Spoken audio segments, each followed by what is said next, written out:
A paz do Senhor Jesus para a igreja. A paz, Senhor. Primeiro, louvo a Deus, glorifico a Deus que nos dá o privilégio de estar mais uma vez na casa do Senhor. Agradeço ao pastor Luciano sempre pela gentileza, confiança, e a boa recepção e hospedagem sempre, pastora Maria. Deus abençoe ricamente o carinho da igreja. Pastor Humberto, Ana também, ele de missões, Deus abençoe. É uma alegria estar com os irmãos. Vamos ler uma palavra do Senhor nesta noite, na carta aos Hebreus, no capítulo de número 2, do verso 1 até o verso 4. Portanto, convém-nos atentar com mais diligência para as coisas que já temos ouvido, para que em tempo algum nos desviemos delas.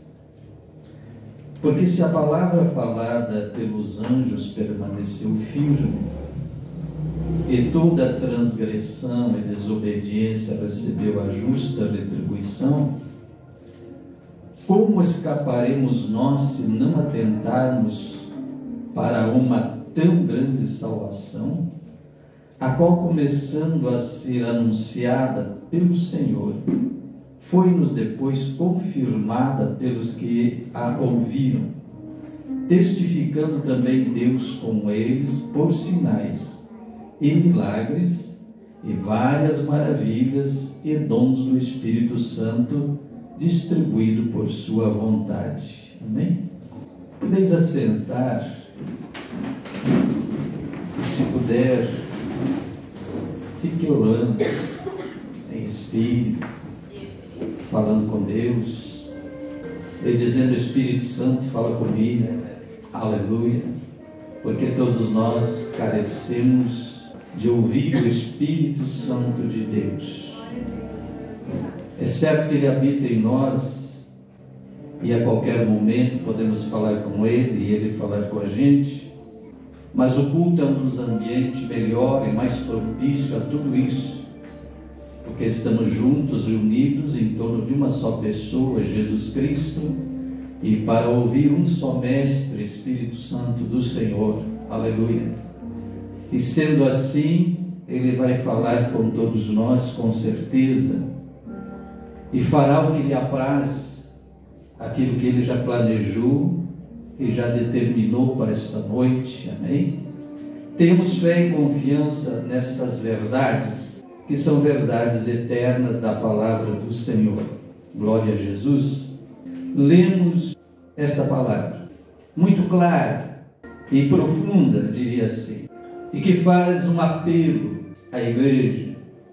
Quando o escritor desta carta, que não se tem a confirmação de quem foi, mas com certeza é obra do Espírito Santo, senão não faria parte da Bíblia Sagrada, era alguém que conhecia muito bem a antiga aliança e vai mostrando a superioridade. Escreve para um povo que estava debaixo de severas perseguições e lutas, e pensando em voltar atrás às velhas práticas do judaísmo, do qual haviam saído ao receber Cristo. E é nesse desânimo que o escritor faz esse apelo: convém-nos atentar com mais diligência para as coisas que já temos ouvido.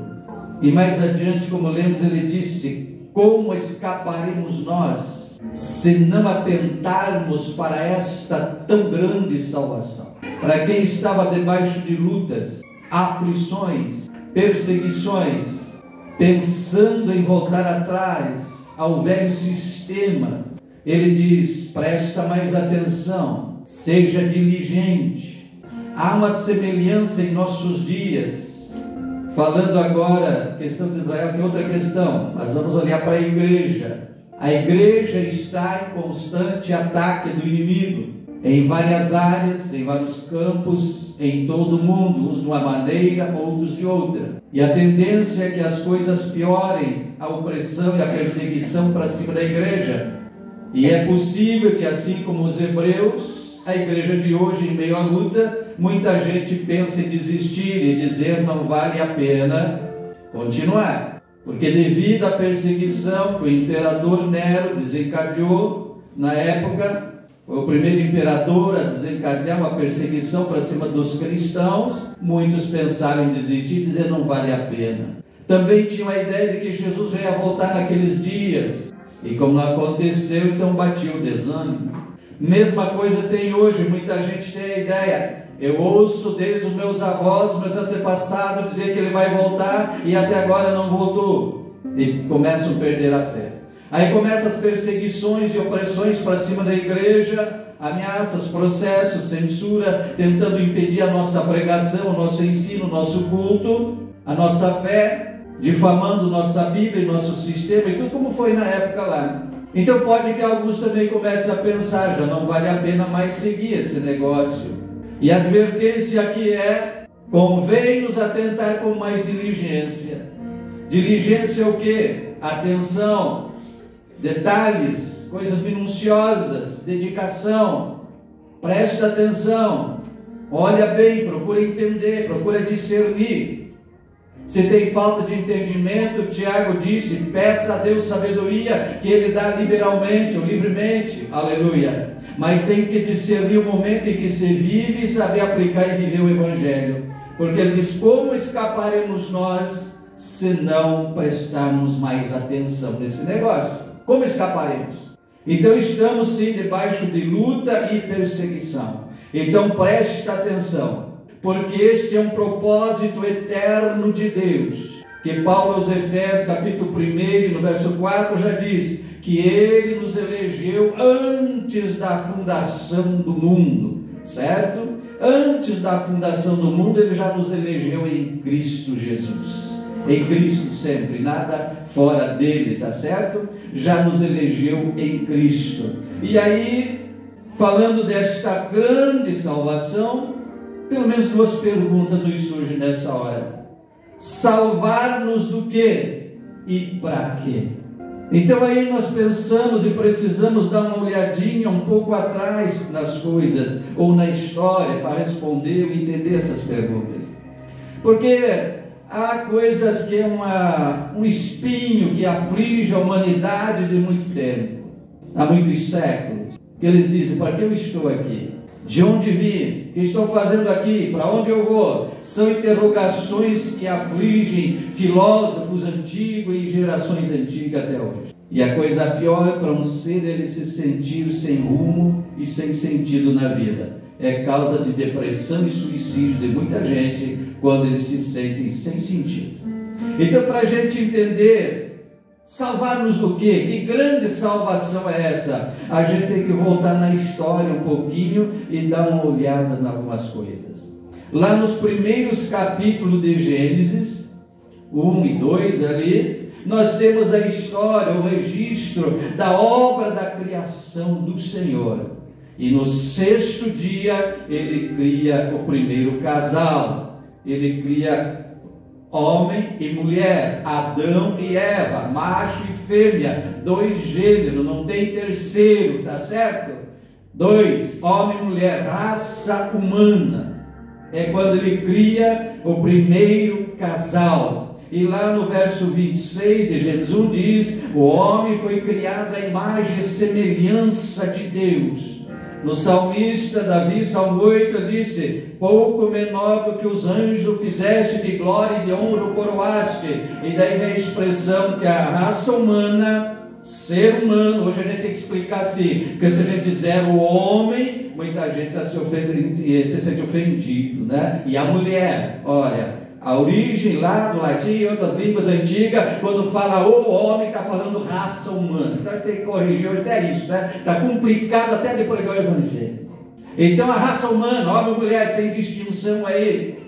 Disse Ele, se foi criada a imagem e semelhança de Deus. E o salmista diz, de glória e de honra o coroaste. Então é a chamada coroa da criação. Paulo em 1 Coríntios 11:7 diz que o homem, a raça humana, é a glória, a expressão da glória de Deus. Aleluia. Então vem lá da criação, criado dessa maneira, imagem e semelhança. E o homem recebe a primeira missão, cuidar e administrar o jardim no Éden. Éden é lugar qualquer plano ou planície, diz que o Senhor plantou um jardim e colocou o casal ali. Aleluia. E ali teve um tempo chamado tempo da inocência, que não se sabe quanto tempo isso durou, porque a Bíblia não nos revela, certo? Então alguns, foi poucas horas, foi poucos dias, foi um tempo, não tem como dizer. A Bíblia não diz quanto tempo. E lá em Deuteronômio 29, diz o seguinte, que as coisas encobertas a Deus pertencem, e as reveladas a nós e os nossos filhos para sempre. Então ficamos com aquilo que a Bíblia nos revela. Aquilo que é mera especulação, bota na gavetinha do arquivo da especulação e deixa lá, porque a Bíblia não revelou e a gente não tem espírito de adivinhação, tá certo?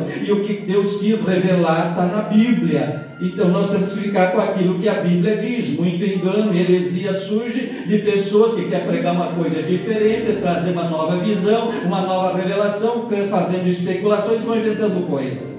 Então não é assim, certo? Mas a verdade é a seguinte, que o homem foi criado, colocado num jardim maravilhoso, glorioso, lindo, e tinha tudo para ele viver naquele jardim. Mas o que eu quero destacar aqui é que Adão e Eva tinham a glória do Senhor sobre a vida deles, imagem e semelhança de Deus. O pai vinha, andava de mão dada com ele, botava eles no colo, eles eram revestidos com a glória do Senhor. Era como um ser de luz, translúcido, assim como um dia o Senhor Jesus subiu ao monte e levou seus discípulos, Pedro, Tiago e João, e diz que ele se transfigurou, seu corpo irradiava luz, se tornou translúcido. Aquilo foi uma pequena amostra do que era a vida no seu original, no seu estado original, onde a glória do Senhor habitava no primeiro casal e tinha plena e perfeita comunhão com o Pai. Isso é o estado original.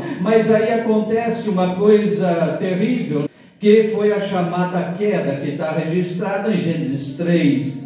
Então diz que a serpente, lá o demônio encarnou da serpente, a primeira sessão mediúnica da história, né? O espírito encarna na serpente e fala com a Eva. Olha, o que eu acho interessante é que a Eva ficou batendo papo com a serpente. Se você ouve uma serpente falar, você vai dar no pé, vai disparar com certeza, né? Mas ela era ingênua ainda, né? Imatura, ficou lá batendo papo com a serpente. E a serpente distorceu a palavra do Senhor. Por acaso não foi assim que Deus disse? Você não pode comer de nada que está nesse jardim lindo, maravilhoso, aí você não pode comer nada disso? Ela disse, não, eu posso comer de tudo menos daquela árvore. E aí ela até acrescentou alguma coisa, que eu acredito que foi o Adão que botou na cabeça dela, porque ela disse, eu não posso nem tocar. Quando Deus deu a ordem para Adão, Eva não estava junto, Adão tinha que passar para sua mulher. Amém, homem? Você tem que passar para sua mulher a visão de Deus. Você é o líder e o sacerdote, e você recebeu de Deus a liderança, a instrução e a graça do Senhor, é você que passa. Então não sei se Adão acrescentou um pouquinho mais para ela, que diz, você não pode nem tocar nisso aí. Mas nesse papo a serpente foi convencendo ela ao contrário, disse, não é bem assim, se você comer você vai igual a ele. Implantou soberba, orgulho e vaidade no coração dela. Ela cedeu e pegou. E quando pegou, alguma coisa incrível e terrível aconteceu. Tem aquela expressão na Bíblia que diz que na virada do dia, há uma interpretação judaica dessa questão, que a virada do dia não era o entardecer, mas foi a natureza que se mudou, os ares mudaram quando eles pecaram, a glória do Senhor se retirou da vida de Adão e Eva, se acharam nu. Quando ouviram a voz de Deus, a voz os assustou, porque era como um trovão, era como o som de muitas águas, que fala mais adiante, outras passagens, nas visões de João, por exemplo. Então aquilo causou espanto e medo, eles fugiram e se esconderam, porque a glória de Deus já não os revestia mais, eles já não podiam mais contemplar o Pai, nem estar junto. O Senhor chega e vai primeiro aonde? No líder, Adão. O que você fez? Foi a Eva. O que fez? Foi a serpente. E aí o Senhor começa a dar a sentença de juízo. A serpente, a natureza, depois a Eva, depois o Adão. E a maldição recaiu sobre toda a terra. E eles se perderam completamente e a coisa se complicou de tal maneira. Vem Paulo, séculos mais tarde, ou milênios mais tarde, em Romanos 8, e diz, porque a criação ficou sujeita à vaidade, não por sua vontade, mas por causa daquele que o sujeitou. Quem foi? Adão e Eva, ao pecar, caíram sob o domínio do inimigo que os sujeitou e o escravizou. E eles então perderam e ficaram escravos. E desde ali então, toda a descendência deles, porque o casal só foi ter filho fora do jardim. Então os filhos já não tinham a experiência de viver no jardim, nem de ver a glória do pai. Então a curiosidade que eles tinham de ficar perguntando para Adão e Eva como era o pai, como era o Criador. E o casal tinha que ir implantando essa palavra e botando no coração deles o desejo de conhecer Deus. E um dia eles tiveram a ideia de fazer um sacrifício para invocar o nome do Senhor. Então já vem desde lá do jardim a obrigação de pai e mãe implantar no coração dos seus filhos o desejo de conhecer Deus e de buscar o Senhor. Aleluia. Então aconteceu essa queda e aí as coisas se complicaram de tal maneira que chegou um ponto, por exemplo, mais tarde, que Jó pergunta 2 vezes o que é o homem. Parece que o homem perdeu a sua identidade de ser. Salmista Davi também, no Salmo 8, no Salmo 144, faz a mesma pergunta. E o escritor aos Hebreus, da carta que lemos também, no capítulo 2, verso 6, faz referência a essa palavra do salmista, de Davi, e também de Jó, dizendo: o que é o homem, para que o Senhor se lembre dele, para que o Senhor o visite, ou o filho do homem, para que o Senhor o visite? O que é o homem? Presta atenção, a pergunta não é quem é o homem, a pergunta é o que é o homem. Parece que o homem perdeu a identidade, não sabemos mais o que somos, de onde viemos, o que estamos fazendo aqui, não sabe mais o que é o homem. Ora, Jó nas suas lutas faz essa indagação, Davi nas suas guerras, nas suas batalhas de vida também, que foi um homem de muita guerra, de muita luta, de muita perseguição. Chega ao ponto que eu também pergunto, mas o que é o homem? E está aqui no Novo Testamento, parece que o homem perdeu a sua identidade. Ficou nesse estado. Aí você entende por que esse escritor aos Hebreus, essa palavra de Deus aqui, fala de uma tão grande salvação. Por que ela é tão grande? Vamos ver algumas coisas. Primeiro, porque ela foi prometida pelo próprio Deus lá no jardim. Gênesis 3,15, o Senhor já disse para o casal, olha, disse para o casal, disse para a serpente: porém inimizade entre tu e a mulher, entre a tua semente e a semente dela. Você vai ferir o calcanhar dele, mas ele vai pisar a tua cabeça. Então a primeira promessa do Evangelho está lá em Gênesis 3,15. O Senhor já fez para o casal lá quando expulsou eles do jardim. E expulsando eles do jardim, eles perderam essa comunhão e nunca mais homem algum viu a face de Deus. Um dia Moisés, nas suas batalhas também, na sua sede por Deus, disse: Senhor, me mostra a tua glória, quero ver a tua face. E o Senhor disse: homem algum pode ver a minha face e viver. Por quê? Porque perdeu a glória do Senhor lá no jardim. Então, quando nós falamos em grande salvação, falamos em missão, falamos em tanta coisa, e a única razão da igreja ainda estar na terra é o trabalho que começou de lá, pela recuperação e restauração do homem na presença de Deus. É o Pai querendo restaurar e recuperar seus filhos. Mas são temas que têm ficado fora de muitos púlpitos hoje, porque nós temos muitas pregações que é só vida terrena, principalmente baseado na antiga aliança, porque a antiga aliança não tinha promessa de salvação e de vida eterna, era promessa de bens materiais. Você obedece, você prospera; você desobedece, vem miséria e maldição. E hoje tem muita gente pregando um evangelho baseado no Antigo Testamento e não no Novo Testamento, quando o Antigo é apenas simbologias proféticas do Novo. Então precisamos entender que o alvo de Deus é muito maior do que estas coisas. Mais tarde o Senhor chama Abraão e chama ele de: sai da tua terra, da tua parentela, vai para uma terra que eu vou te mostrar. Vou fazer de ti uma bênção. Em ti serão abençoadas todas as nações da terra. E as pessoas pegam e dizem: Abraão era rico, e não é a bênção de Abraão. Não, a bênção de Abraão é Jesus Cristo, porque da descendência dele veio o Salvador.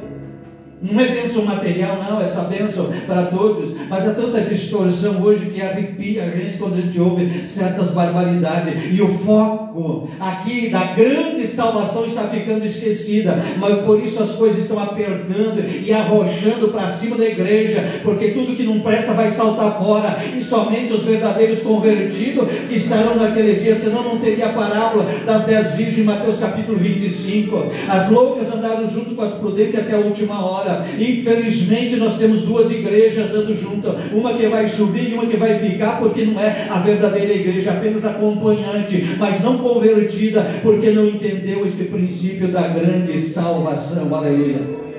Então ela foi prometida por Deus e depois foi anunciada pelos profetas, e os profetas falaram. Praticamente todos os profetas do Antigo Testamento, de uma ou de outra maneira, eles profetizaram sobre Jesus Cristo. E curioso que Miqueias, capítulo 5, verso 2, ele falou até da cidadezinha ou aldeia. Ele disse: tu, Belém Efrata, posto pequena entre milhares de Judá, de ti lhe sairá aquele que governará Israel, e cujas saídas são desde os tempos antigos, promessas antigas de Deus, né? Desde os dias da eternidade. Ora, se Paulo disse que antes da fundação do mundo já fomos eleitos em Cristo, veja que o profeta Miqueias já disse, desde os dias da eternidade, aleluia. E ele profetiza sobre a cidadezinha, de ti, Belém, me sairá aquele, aleluia. Ele profetizou, entre outros, né? Mas quem dizer também de Isaías, que é considerado o profeta messiânico mais ilustre, com as profecias mais claras. Por exemplo, no capítulo 9, verso 2, ele disse: o povo que andava em trevas viu uma grande luz, né? E aqueles que estavam sentados em sombra de morte ou de trevas, resplandeceu a luz, aleluia, que estavam nas regiões da morte. No capítulo 9, verso 6, porque um menino nos nasceu, um filho se nos deu, o principado está sobre os seus ombros, seu nome será maravilhoso, conselheiro, Deus forte e Pai da eternidade. Aleluia, Deus é fiel nas suas palavras. Um menino nos nasceu. Olha, Isaías 11, ele disse: porque brotará um rebento do tronco de Jessé, e das suas raízes um renovo frutificará, repousará sobre ele o Espírito do Senhor. Quer dizer, de Isaías 53, quem deu crédito à nossa pregação, e a quem se manifestou o braço do Senhor, porque foi subindo como um renovo, como raiz de uma terra seca, não tinha parecer nem formosura olhando para ele, nenhuma beleza víamos, mas ele foi moído pelas nossas transgressões, moído pelas nossas iniquidades, o castigo que nos traz a paz estava sobre os seus ombros, foi levado como cordeiro mudo perante os seus tosqueadores, não abriu a sua boca. Isaías 61, o Espírito do Senhor Jeová está sobre mim, porque ele me ungiu para pregar boas novas, abertura de prisão e preso, aleluia, soltar dos cativos, trocar as vestes de tristeza por veste de louvor. Isso é a grande salvação. Por que nós temos um evangelho falsificado, miserável, que só quer atender necessidades vaidosas, soberba, de orgulho, de materialismo, de coisa terrena, passageira, que Paulo disse, pelo uso tudo perece e vai acabar aqui. Até seu corpo perece, vai envelhecendo e se acaba, e ninguém consegue fugir dessa angústia. Disse Paulo, é o aguilhão da morte, o último inimigo a ser vencido, mas será vencido pela ressurreição, porque Cristo ressuscitou como primícia dos que dormem, provando que haverá uma vida eterna. Grande salvação, aleluia, porque Deus é fiel. Então foi anunciado pelos profetas, foi anunciado por Cristo, como lemos, começou a ser anunciado pelo Senhor. Chegou o dia que o Deus se fez homem, o Emanuel, Deus entre nós, Deus conosco, aleluia. O Senhor se fez homem, carne e osso, nasceu de mulher, Maria, aleluia. Jesus Cristo nasceu e ele começou a anunciar. Então queremos aqui que diz que o Senhor começou a anunciar essa palavra, essa grande salvação. E nós temos os 4 evangelhos na Bíblia que tem a história de Jesus Cristo, seu ministério, seu nascimento e seu ministério, ali relatando tudo que ele fez de socorro, pregação, ensino, e aqueles primeiro grupo de discípulos. Aí disse assim, que depois de ser pregado, anunciado por ele, foi confirmado por aqueles que ouviram. E quem foi os que ouviram? Os primeiros apóstolos, os primeiros discípulos, os primeiros irmãos, aleluia. No dia de Pentecostes, que ficou 120 lá, que receberam o Espírito Santo, mas foi esses primeiros irmãos que ouviram diretamente de Jesus, quer dizer, Jesus anunciou, e foi para nós confirmado, diz o escritor aos Hebreus, por aqueles que ouviram diretamente dele sobre a salvação.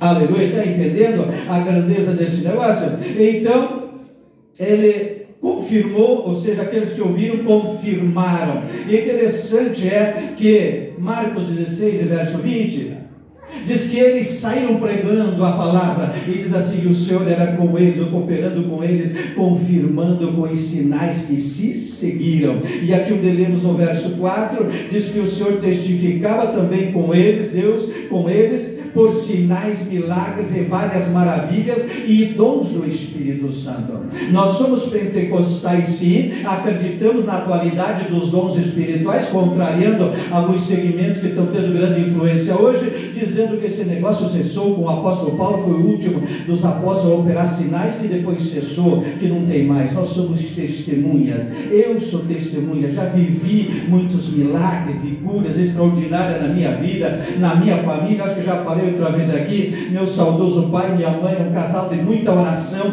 e Deus fez muitos milagres, que até hoje a gente fica ouvindo histórias e testemunhos de coisas que Deus operou pela mão deles. Somos batizados no Espírito Santo e temos os dons do Espírito Santo, falamos em língua, profetizamos, temos visões, revelações, e Deus opera curas, aleluia, a interpretação de língua, e eu já tive essa experiência algumas vezes de interpretar língua, de falar e outro interpretar. Nós cremos na atualidade dos dons. Então o Senhor era com eles, confirmando com sinais, maravilhas, cura e distribuição de dons espirituais.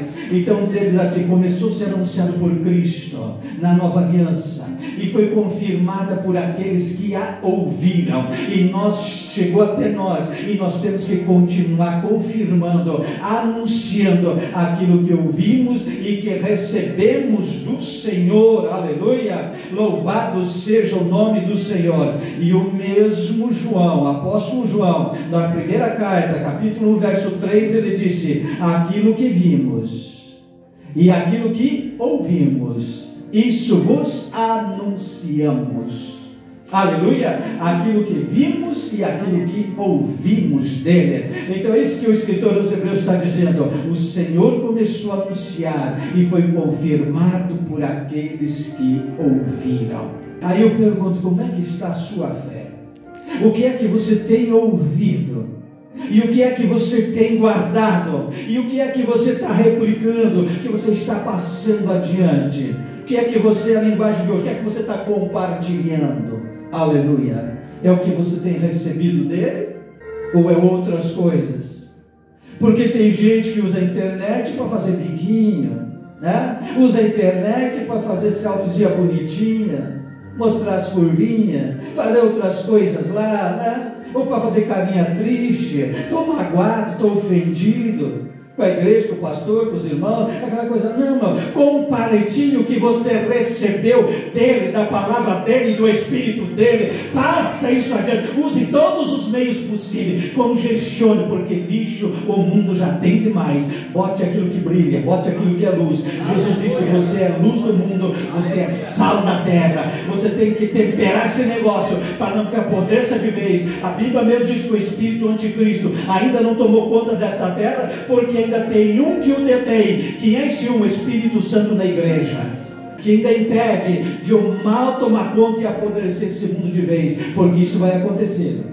Então não se assuste, a coisa está terrível e vai piorar, mas Jesus vai buscar a igreja assim, e o mundo vai apodrecer na mão do anticristo, e só então o remanescente de Israel será salvo. Paulo falou em Romanos, se referindo à profecia de Isaías, dizendo: um pequeno remanescente será salvo. Hoje as pessoas vão ter uma idolatria por Israel. É um povo que carece do nosso clamor e intercessão pela salvação deles.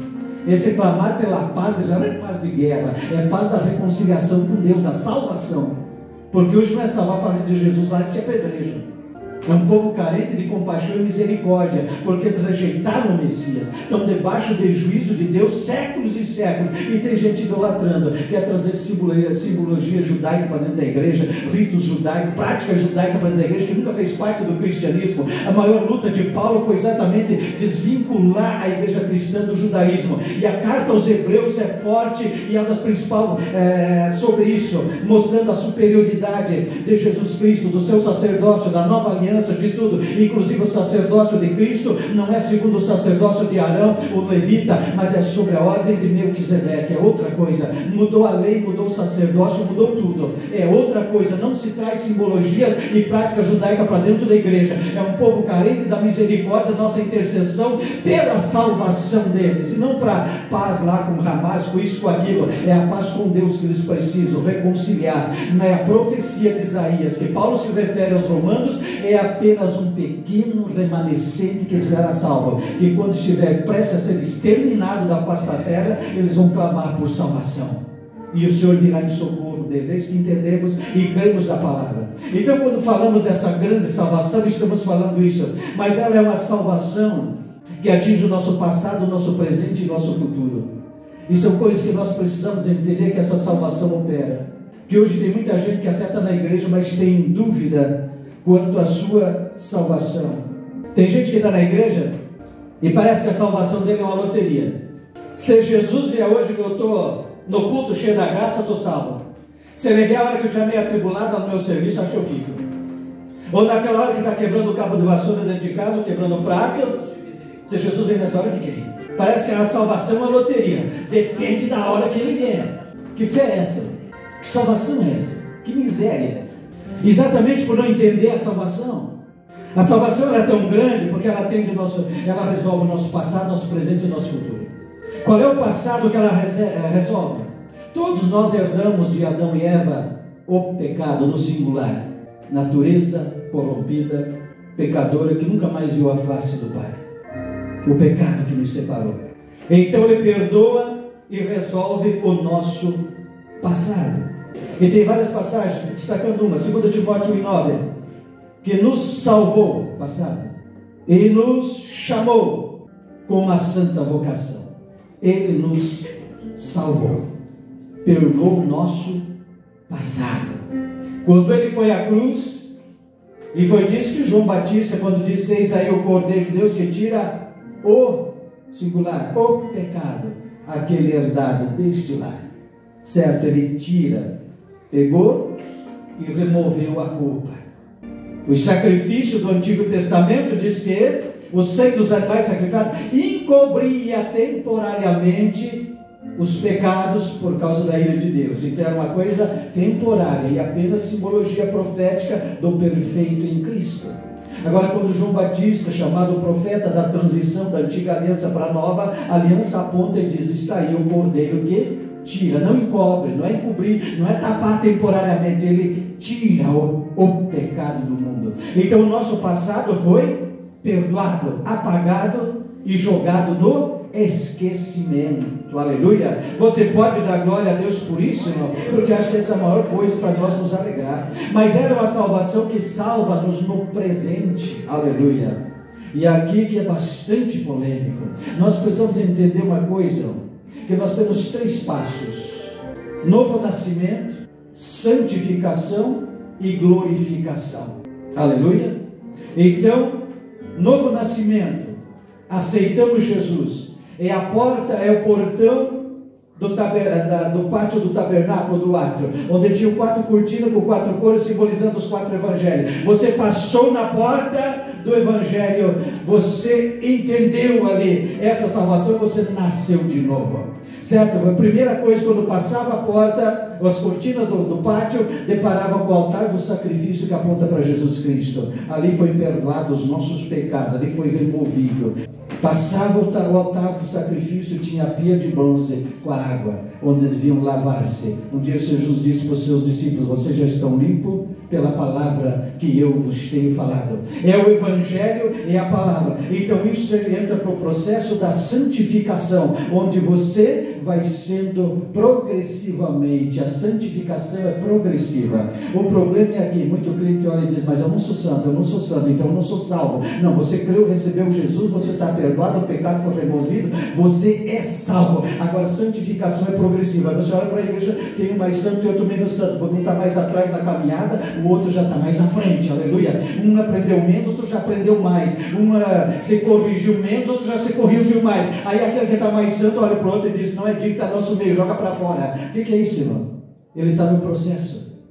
Ele está no processo, ele recebeu a salvação, que já resolveu o problema do passado. O presente é progressivo, você tem que se aperfeiçoar, você tem que crescer, amém? O teu objetivo é o seguinte, amanhã eu vou pecar menos que hoje, depois de amanhã eu vou pecar menos que amanhã, e a santificação é progressiva. Por isso que a Bíblia diz, operai a vossa salvação. Como é que vai ser isso? Não foi Cristo que operou na cruz? Foi, mas enquanto eu estiver aqui, meu alvo é ser igual a Ele, e eu tenho que continuar, lutar todo dia. Sou salvo, mas tenho que me corrigir, tenho que me santificar, tenho que me aperfeiçoar. É por isso que os crentes estão todo dia na igreja, todo dia lendo a Bíblia, todo dia orando.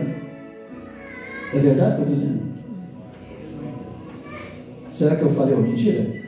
Quem é que ora todo dia aqui? Não precisa levantar a mão, alguns vão ficar vermelhos. Agora, se eu perguntar quem é que lê a Bíblia todo dia, vai diminuir esse número, então eu não quero deixar ninguém constrangido. Mas o crente que busca o seu aperfeiçoamento e a sua santificação progressiva, ele ora todo dia, ele medita na Bíblia todo dia, porque ele diz, eu preciso crescer em graça, eu preciso crescer em conhecimento, eu preciso, sabe por quê, irmão? Quando você olha 1 Coríntios capítulo 3, quando a igreja for levada ao tribunal de Cristo e vai ser julgada, não o pecado, porque o pecado já foi julgado na cruz, vai ser julgada as suas obras, e o Senhor vai dar o seu galardão, que lá em Apocalipse disse, o meu galardão está comigo, para dar a cada um segundo a sua obra. Então ele vai julgar a obra de cada um, e vai olhar, este fez uma obra de ouro, era cheio de amor, de graça, de amor ao Pai, amor às almas, esse fez essa obra de ouro, aleluia. Vai ter uma posição melhor e um galardão maior no reino, aleluia. Mas vai chegar lá para o último da fila, que era a palha, o feno lá, esse aí a obra dele foi toda reprovada. Entende, irmão, que eu estou falando de santidade progressiva? A obra dele foi toda reprovada, mas Paulo diz assim, mas ele foi salvo. Porque nós olhamos o defeito do outro e dizemos, você não é salvo, você não pode. A obra dele foi toda reprovada, mas ele foi salvo. Como que pelo fogo? Foi o quê? Do juízo de Deus, não o nosso. Mas ele foi salvo. Então nem vai ter galardão lá no céu, vai ter alguma coisa diferente. Chegou um camarada meio zombador e disse, nem que seja para varrer o chão lá, eu quero estar no céu lá. Nem que seja para bater o tapete, como coisa que tem impureza lá no céu, né? Mas que vai ter trabalho em posições diferentes no reino de Deus. Vai ter, isso está claro na Bíblia. Então isso é a santificação progressiva da nossa vida. Aí só depois, aleluia, nós temos a salvação que opera o nosso futuro, aleluia. Como guardaste a palavra da minha paciência, também eu te guardarei da hora da tribulação que há de vir sobre a terra. A salvação no futuro nos livra da ira futura do Senhor, aleluia. Então a salvação no passado, no presente e no futuro. A grande salvação, aleluia, que opera na minha e na sua vida, e você precisa entender isso. Sai daqui com a sua fé fortificada, renovada, e sem dúvida nenhuma de que você é salvo. Ao tocar nesse cálice, nesse pão e participar do corpo e do sangue, você vai estar testemunhando, sou salvo pela graça, sou salvo pela misericórdia, sou lavado pelo sangue, todo o processo da santificação, mas sou salvo, aleluia, sou salvo no Senhor, e por fim serei glorificado. E a pessoa pergunta, mas como? A glorificação não é aqui na terra, não, aleluia. No episódio da transfiguração, que Mateus 17 relatou, Marcos 9 e Lucas 9 também registra o fato da transfiguração, disse Jesus, deu uma pequena amostra desse negócio, aleluia. Ali foi o que Jesus havia prometido também aos discípulos. Certo momento Jesus disse, vocês, há alguns aqui que não vão morrer sem ver o Filho do Homem na sua glória. Então Jesus deu uma pequena amostra lá, mas para João teve um destaque maior. O João, quando foi lançado na ilha de Patmos lá, e ele teve a visão do Apocalipse, que ele foi arrebatado e viu Cristo em toda a sua glória, aleluia, viu o Senhor Jesus em toda a sua glória.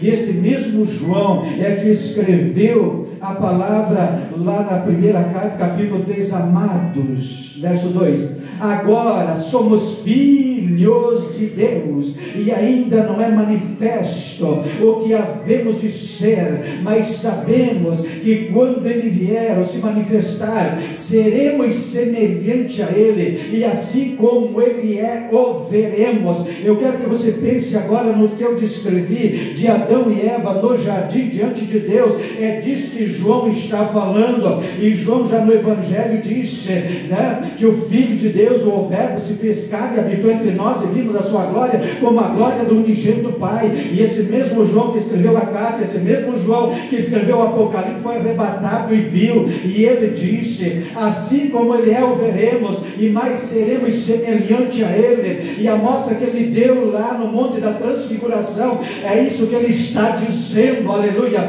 Nunca mais o ser humano viu a face de Deus, mas agora João está dizendo, e ele teve o privilégio de ver, porque ele disse lá em João, em Apocalipse 1, verso 12 a seguir, ele disse que ouviu a voz que falava com ele, mandando escrever as cartas, e ele disse, quando eu virei para ver quem falava comigo, aleluia, eu vi alguém, aleluia, entre os castiçais, louvado seja Deus, virei-me para ver quem falava comigo, e vi 7 castiçais de ouro, e vi um semelhante ao Filho do Homem, ou seja, Jesus Cristo, andando entre os castiçais de ouro. Ele tinha 7 estrelas na sua destra, o seu rosto brilhava como o sol, seus cabelos brancos como a neve, vestes compridas até os pés, vestes brancas, um cinto de ouro no peito, aleluia, louvado seja Deus. Da sua boca saiu uma aguda espada, seus olhos brilhavam como tochas acesas, aleluia.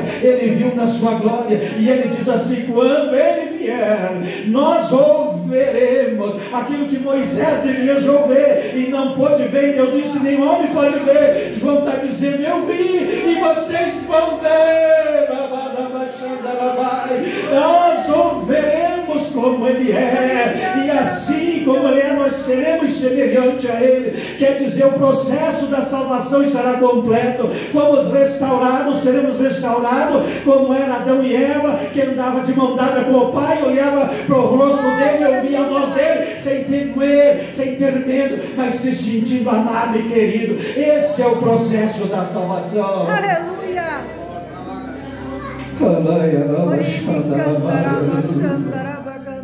Como é preciso fazer a igreja, ou despertar a igreja para amar mais a Cristo, amar mais a salvação, desejar mais essas coisas celestiais e não as misérias dessa terra. E não as misérias dessa terra. Louvado seja o nome do nosso Deus. O que é que o seu coração tem desejado?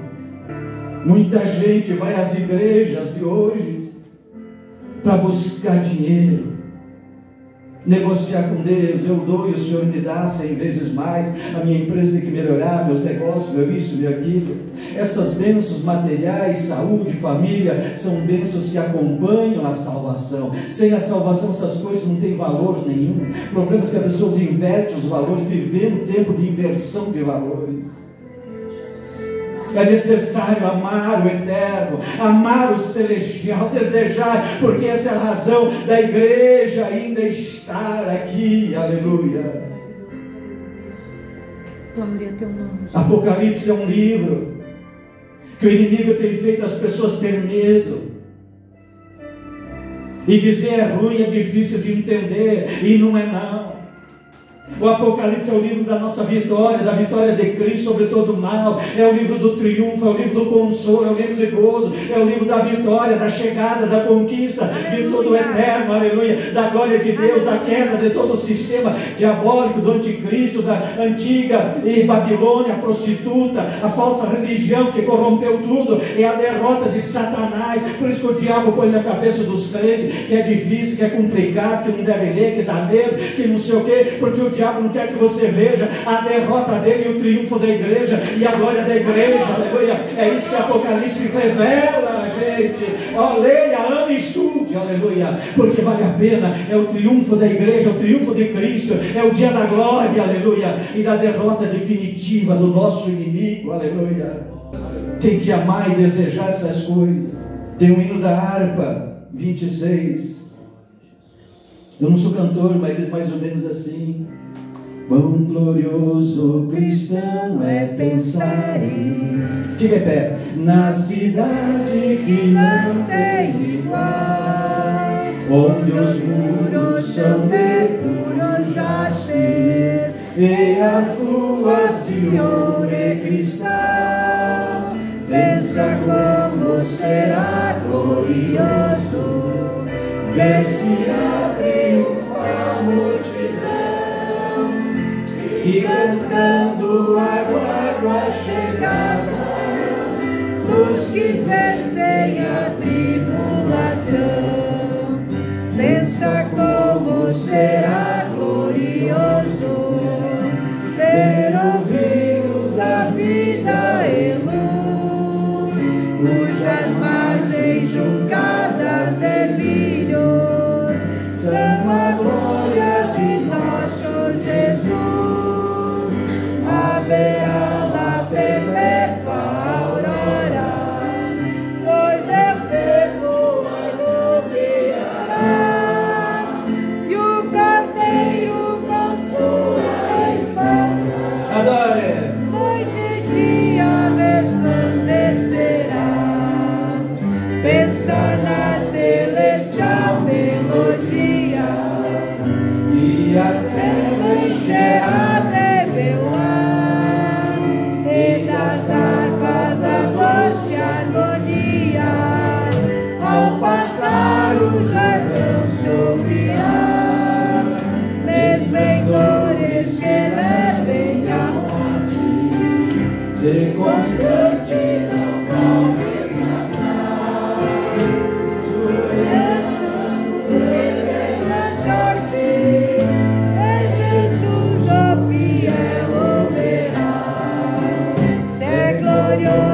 Pensar nas grandezas, nos prazeres que acabem aqui.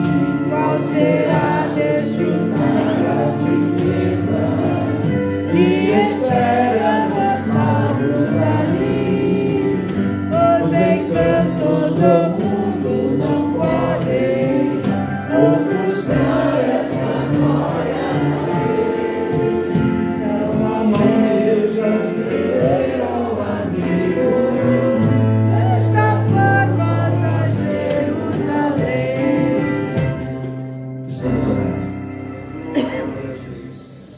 Quem quer Jesus hoje? Meu Deus, É curso de ceia, é curso da igreja.